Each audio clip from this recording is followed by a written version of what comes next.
This is the Louie T Network.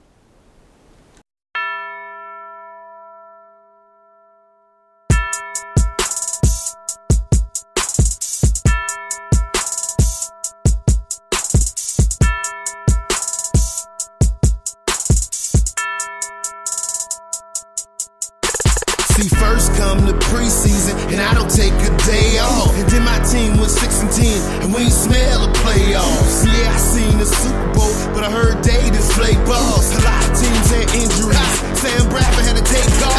Go hard in the offseason, but you don't know the half. Before you know, we gon' look up, and we ready for the draft. They dressed up in that suit top, and I don't know how to act.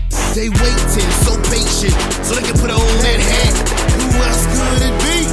But your man Luke. Okay, so when she asks you where you at, you tell her you in the lab room. Who else could it be? Who?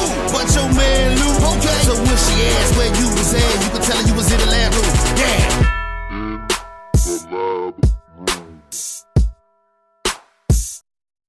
But this time I'm just going to break these games down as fast as possible and just get out of here. It's already late in the week. I'm a little late with this video, real tardy, but as usual, I'm always late. It seems like I'm gonna try to fix that though, man. I mean, old habits are hard to break, man. They die hard, and so I got a lot of bad habits, but I am in the process of breaking them as we speak. But let's jump into the schedule. We start with a huge AFC East matchup. New England Patriots at the Buffalo Bills. This is similar to what we saw on Thursday Night Football with the Denver Broncos and the Kansas City Chiefs. To me, this is a situation where you're trying to have a team say, hey, look, changing of the guard time for you to hand over what we feel like is rightfully ours, and that's the divisional crown. The only way you're going to win the AFC East is going through the New England Patriots. Problem is, no one seems to be able to do that twice in one season. Well, you're not going to do it twice if you can't win at home, because chances are you're not going to beat the Patriots in Foxborough. But guess what? You can't get to two unless you get one first. And if you're the Bills, you probably have the best shot. If Tyrod Taylor is what we think he is, and again, small sample size, I'm not going to go crazy over Tyrod Taylor, even though I am very impressed with what I've seen thus far. I need to see more. I need to see a larger sample size. I need to see him up against a better defense. That defense you faced last week, trash in the Indianapolis Colts. This is going to be a bigger test for him in the New England Patriots. We'll see how he responds there. We'll see if Shady runs better. We'll see if Samuel Watkins can actually get on the board and get a catch. We'll see if Percival Harvin continues to be explosive. We'll see a lot of things from the Buffalo Bills. What we know we'll see is good defense. Will it be enough versus Tom Brady and the Patriots? Remains to be seen. One thing's for sure, I'm betting on the team that I've seen get it done time and time again. I could easily go Bills here, but I already used my Bills card one time already. I thought last week was a chance for the Bills to show a lot of teams around the league that they're good. This week, it's the Patriots' turn to show that we still run the show in the AFC East. Give me New England to find a way to get it done on the Bills' home turf. Should be a fun game to watch. I can't wait. But I still think the Patriots are going to do enough to win that football game. And I think Tyrod Taylor might be flustered a bit. I think Bill Belichick's going to cook up a little something for the young signal caller and really make him look a lot less competent than he did a week ago. Tennessee at Cleveland. This is one of those games, like last week when Tennessee was out in Tampa Bay, the Tennessee Titans could easily steamroll these guys if Cleveland is not careful. I like the fact that Johnny, two-time Johnny Manziel is starting in this game. And I think that him being at home, having a crowd behind him, I think he's going to feed off of that extra energy. I expect that Cleveland Browns defense to be much better than they were last week. They were atrocious last week versus the Jets, and I think that Joey Snatchers will be a lot better. I thought Brandon Marshall ate him alive last week.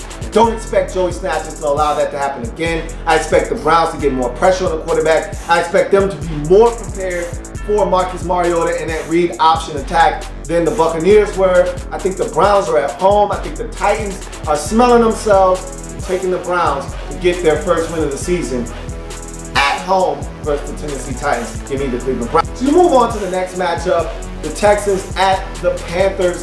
The Texans are rolling with Ryan Mallett in this game. And I think that that's the best move for this franchise moving forward. It gives you the best opportunity to win. He has a higher ceiling than that of Billy Ho, Brian Hoyer. And that was a really quick hook. I don't agree with the quick hook, but I do agree with the move to go with the younger quarterback that gives you a better chance on a week-to-week basis. Panthers don't really know what to expect here. Not a lot of film out there on Ryan Mallett. However, I don't think that matters. This defense is locked, loaded, and ready to explode on a young quarterback making, his second NFL start. I don't like his odds against that type of defense. Whether Luke Kuechly plays or not, and I don't think he's going to, doesn't matter to me. I like the Panthers at home to improve to 2-0 on the season and send the Texans to 0-2 in the 2015 campaign. You go to the next matchup, Arizona Cardinals on the road taking on the Chicago Bears. Bears let one slip through their fingers a week ago. Cardinals got it done at home versus New Orleans. I expect much of the same. Get it done on the road against a team that I think is going to struggle this season in the Bears. I do like the fact that Matt Forte ran the football effectively last week. I would have loved to have seen them feed him some more. He did have a crucial drop right around the goal line, but that's irrelevant. They need to feed Forte. They need to get Alshon Jeffrey more involved than he was a week ago. They said they were going to work him back slowly, so I'm expecting a little bit more Alshon Jeffrey. Never, ever trust a man with 2 first names in this game. But again, all of that is irrelevant because the Cardinals defensively are much better than the Bears are on the offensive side of football, and I think this Cardinals offense is really good, and the Bears on defense are really bad. And because of that, you put that all together, Arizona Cardinals go on the road and get a win. San Diego Chargers, San Diego Superchargers taking on the Cincinnati Bengals in Cincinnati. Would not surprise me in the least if the San Diego Chargers jump up and beat the Cincinnati Bengals in Cincinnati, but I don't see that happening. I see the Cincinnati Bengals finding a way to get it done early in the season versus 2 AFC West opponents in a row and run their record to 2-0 on the season. I think that they're going to do enough defensively. I think they're going to be able to run the football a little bit better than they did a week ago. I saw Amir Abdullah have success against this San Diego Chargers defense on the ground. I think they can have a little bit more success on the ground than they did last week against the Raiders. And I think there are some opportunities for Cincinnati to stretch this Chargers defense deep. There were some holes in that secondary last week that I thought the Detroit Lions didn't take advantage of. I think the Bengals can take advantage of those, and they will take advantage of those, and I see them winning this game at home and running their mark to 2-0. Give me Cincinnati at home. Detroit at Minnesota, NFC North family business. These two teams had stunning losses in week 1. I think the Lions, because they were up so big, I mean, anybody could have won that game before it started, but when you're up 21-3 on the road, and the way they got up 21-3, you just thought the Lions are going to win this football game. They're a playoff team from last year. You expected them to be able to hold on to that lead, but they weren't able to sustain that lead and actually gave up 30 unanswered points en route to a 33-27 loss. Meanwhile, Minnesota Vikings never showed up for their game. Obviously, someone forgot to give them the memo that their game started right around 10:15 Eastern Standard Time and about 8:15 Central Time, which is right around where they're used to. Somebody forgot to tell them that, give them the memo. They never showed up, and so the 49ers throttled them 20-3 on Monday Night Football in that nightcap of that doubleheader. They just failed to get it last week, and I am so blown away by their ineptitude a week ago that they scared the hell out of me. I mean, I was on that Vikings train. I was the damn conductor. I was like, hey, look, watch out for the Minnesota Vikings. Teddy B. Now you're getting AP back on the field. AD all day. And you got weapons out there. A lot of people don't know about Charles Johnson. A lot of people don't know about Kyle Rudolph. You got stuff out there, man. The secret weapon, shh. Don't tell nobody about Jerick McKinnon. Well, he gets to go back to being a secret weapon because now he doesn't have to be the main guy. I actually thought he looked good last week in limited touches. But this team they just lost their identity last week. What the hell what are you trying to do? I don't know. Don't even try to explain it to me. I'm taking Detroit because I know what they did wrong last week. They didn't get the football to Okay, 4 targets, 1 catch, absurdity. That won't happen again this week. I can assure you of that. And that's why the Lions are going to find a way to get it done on the road against Minnesota. Tampa Bay at New Orleans. This is arguably the worst game of the weekend. Not a lot of interest here, I'm not going to lie to you, but New Orleans, after throwing the football to the running backs 87 times last week, do have an advantage in this game over the Tampa Bay Buccaneers, who were just throttled at home by the Tennessee Titans. Jameis Winston is going to turn the football over, but they're going to probably get their #1 target back in Mike Evans. Mikey back in this game, and that's huge for them because they missed him sorely last week. I think New Orleans is going to be at home. They're going to try to put a little bit of pressure on Jameis Winston, see if they can't force some turnovers. I think the Saints are going to do enough at home to find a way to win, but I'm not going to lie to you. Don't like Tampa Bay. I don't like what I saw from them last week. I don't think the Saints are that much better, but I do think the Saints are going to find a way to win this game at home within the division. Give me the Saints. Atlanta at the Giants. The G-Men. They blew one. They blew a golden opportunity. And I told you before the season started, I didn't think this Giants team was any good. They looked to prove me wrong last week, but that was family business. You want to prove me wrong? Seriously? Beat the Atlanta Falcons at home. This is a good Falcons football team. I might be a little higher on them than most. I don't care. I think the Falcons are really good, especially on the offensive side. I think Dan Quinn has them flying around on the defensive side of football. I don't know if Victor Cruz, will you have Victor Cruz? I don't know if you're going to have Victor Cruz. And that could be the difference maker. If you don't have enough targets out there for Eli, if you can't protect him, if the offense isn't scoring points, because Atlanta is going to score points. That young defense that you got away with last week, that forced turnovers, don't look for them this week. I think Atlanta's going to go on the road and notch that record to 2-0 on the season with a victory over the Giants. Give me Atlanta on the road. San Francisco at Pittsburgh. The 49ers looked damn impressive last week. And I've been telling people, San Francisco looked damn impressive last week. And I've been telling people, don't sleep. That was my motto of the offseason. Don't sleep on the 49ers. Just because they've had a mass exodus this offseason, no more Jim Harbaugh. They did the right thing by promoting from within. Jim Tomsula is the perfect hire here. He knows this team, he knows the chemistry. There have been a lot of players they've been grooming for this opportunity, and now I think the time is right. They've been playing some good football of late. However, the Steelers are something else. And even though they don't have all their stuff, they're still missing Big Ten, Martavis Bryant. They're still missing Le'Veon Bell, L.Bell. They're still missing some of their stuff. They've got enough weapons on the offensive side of football to do something that the Vikings couldn't, and that's score. They've got enough weapons to do what the Minnesota Vikings couldn't do on Monday night, and that's score points and beat the San Francisco 49ers. Give me the Steelers at home to find a way to get it done. So you go to the next matchup, St. Louis Rams at the Washington Redskins. You know, I've already given my prediction on this game, and so I'm not going to give it to you here. If you want to see what it is, you got to go and check out my Redskins report video for that. I'll move on to the next matchup though, Baltimore at Oakland. This is my sole survivor pick for week number 2. I'm not going to chase the Raiders around and make them the GOAT. I don't think the Raiders are that bad, but I will say this. I thought the Raiders looked really inept last week against the Cincinnati Bengals defense that is okay, not great. This is a Ravens defense that is elite now. Are they going to miss Terrell Suggs? You damn right they are. But I watched them shut the Denver Broncos down and stop them from scoring points. The Broncos scored 19 points last week, 7 of which came off of a pick 6 by Akeem Talib. You take that away, they scored 12 points, did the Denver Broncos, 4 field goals. That's all they gave up on the defensive side of football. I don't see the Raiders doing much better versus that vaunted Ravens defense. I don't like what the Ravens did on offense last week, but then again, they played the Denver Broncos. That defense is elite, folks. I'm taking the Baltimore Ravens on the road to get their first win of the season and drop the Raiders to 0-2. And I'm taking the Baltimore Ravens to get me through the week number 2 in the sole survivor pool. Miami Dolphins at the Jacksonville Jaguars.